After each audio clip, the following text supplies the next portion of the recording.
Hi friends, it's Mrs. Shipley. This is our last week of school and I have one more book for you.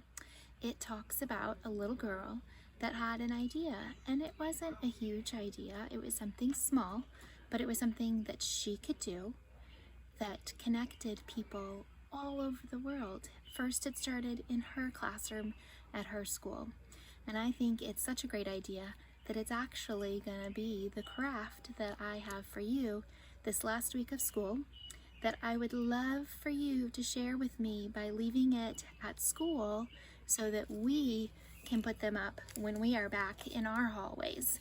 The book is called Emily's Idea, and you might be able to guess what her idea is from looking at the cover or the back. Sometimes you can tell a lot from a book cover. They say don't judge a book by its cover, and that is very true sometimes. But this one, the title and the cover definitely said this is going to be a really great book. It's by Christine Evans, illustrated by Marta Alvarez McGuins, and I would like to be able to show you the pages better, so I'm going to reposition the camera and read you the story, and then I'll talk about our craft. Emily's Idea.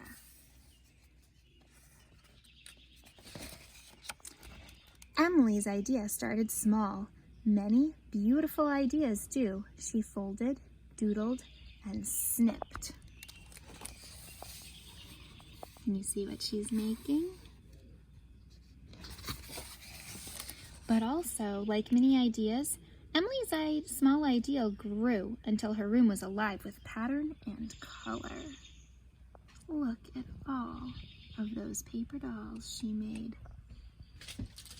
They were all made from her original pattern, but look how different they are. Each one looks a little different or a lot different sometimes from the others. On Share Day, Emily's paper dolls inspired Mrs. Tate and room 6B, so everyone folded, doodled, and snipped. Each doll was different, but the same.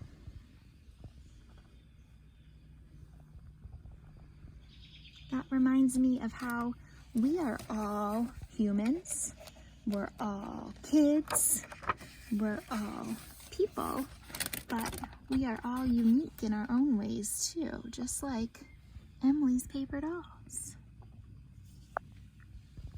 Her small idea had grown bigger than she was, bigger than she ever imagined.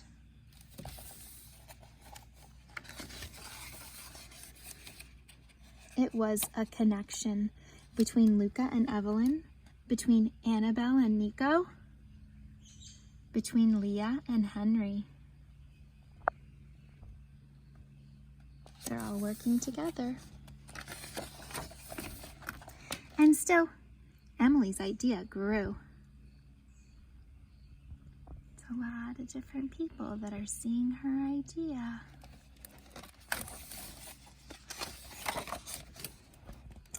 Chains hung in the bakery, in the hair salon, even in the post office. Emily's idea flew from coast to coast and floated across the ocean.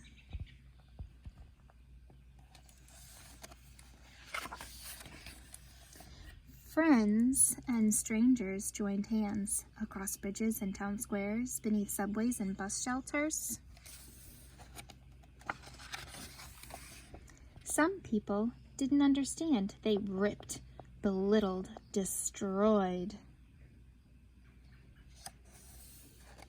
That makes me feel sad. But Emily's idea kept growing.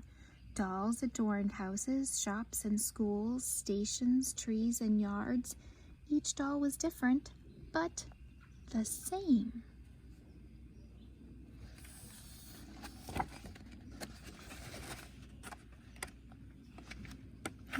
The pages stuck together.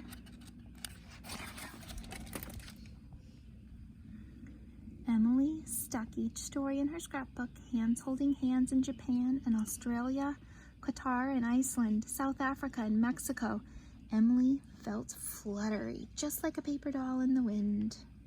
Do you ever get that feeling sometimes? You feel it in your belly? It's a good feeling. On the last day of school, Emily hugged her bulging scrapbook. Miss Tate had a surprise, a parcel adorned with beautiful stamps. Pause a second and see if you can guess what might be inside that package.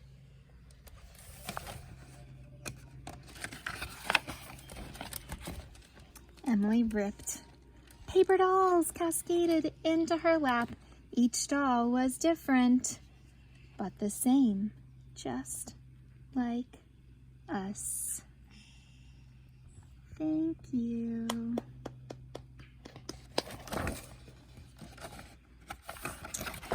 And at the back of the book, this is a brand new book. This book was just published in March, actually, and I borrowed it from the Groton Public Library. It had not even ever gone out yet. So here it tells you how you can make your own paper dolls.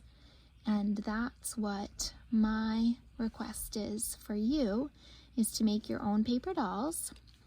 And I'll do another little tutorial of that with more directions that show you how to fold and cut. And then you can color them in to look like you or look like your friends or your family, however you want to make yours look.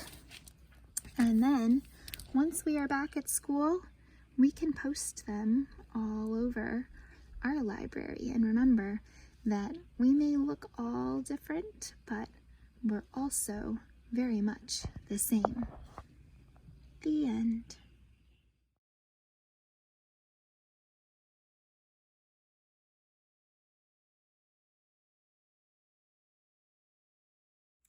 Hi friends, it's Mrs. Shipley here to share the craft from the story Emily's Idea, Paper Dolls. You need one piece of regular white paper, or you could use colored paper. If that's all you had, that would work too.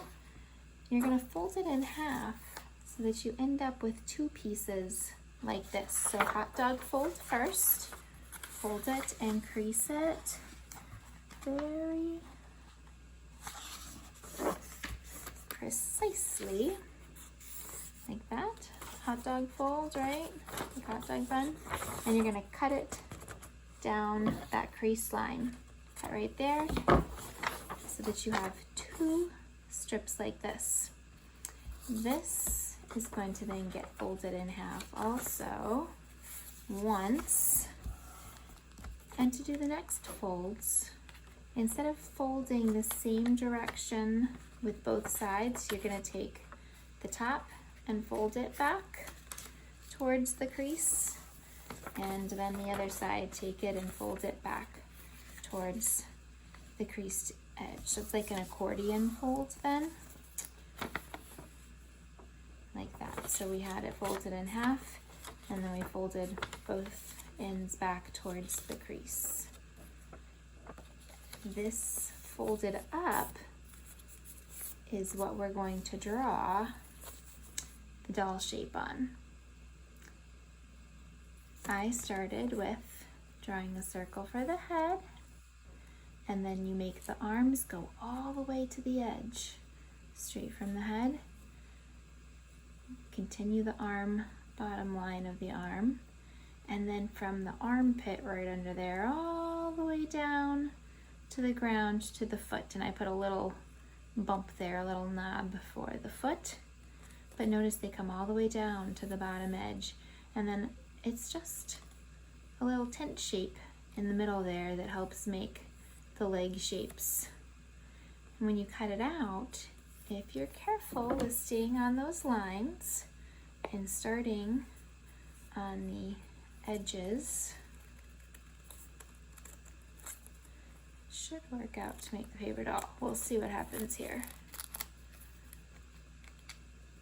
If I can get all pieces out. All right, make an arm on one side. See it right there? Cut the head. Arm on the other side. And then we're going to cut all the way down the body and foot. Get my little knob for the foot on the bottom there. And then all I need to do is cut out my legs. All right, let's see if it worked. The idea is that they're gonna stay together like a string of paper doll. It did. They're connected by the hands, like they're holding hands. So now you can lay it down flat and color them, each individual paper doll, and make all 4 of them look different. Maybe you can make them look like your friends from school that you miss, or your family members, or a favorite teacher maybe. Or you can just design however you want for them to look. I would love it if you would make a set to share with me, and you can leave it in the little library that's in front of the school, or if you do it this week and you get it done before your pickup time at school, your adults could bring it when they pick up your bag of stuff from school. They could bring it to the book return and put it in there for me to get also. Otherwise, I will hope to see them in the school the next time we are together in our library. All right, thank you. Bye-bye.